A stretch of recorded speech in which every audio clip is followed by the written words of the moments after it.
Бүгін міне үйге кетіп баратып бір қызық ойға шомылып жатырмын да. Қазіргі поколение ең бақытты поколение ғой. Осыған дейінгі ата бабаларымызда, әке шешелерімізде болмаған үлкен мүмкіншіліктер қазір міне осы заманда, осы ғасырда болып жатыр. Өздеріңіз көріп жатсыздар ғой, куә болып жатсыздар.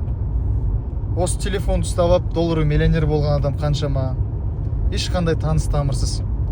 Осы телефонды ұстап алып мемкоин деген заты жоқ, аты жоқ, түбірі жоқ нәрсемен доллар миллионер болып отқан қаншама жас балаларды күнде көріп жатырмын.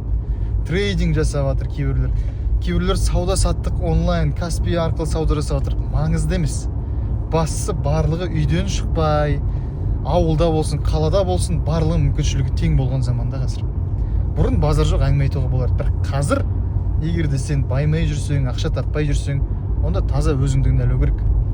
Біздің қазекеңдер қалай ойланады? Біздің қазекеңдердің басты проблемасы Алматының бордюры, әкімнің жұмысы, президенттің жұмысы. Бірақ өзі үйіндегі бір 5 адамды, 2 адамды басқара алмайды. Не то, что 2-5 адам өзін басқара алмай жүрген адамдар. Сол үшін де, братья, айдалаға қуып самғағанша, одан да өзімізден бастайық, қазіргі мүмкіншіліктерді қолданайық. Мына кең заманның ләззатын сезінбесек қазір, ертең точно сезіне алмай қаламыз. Осы нәрсені еске салғым келді. Біріншіден өзім үшін.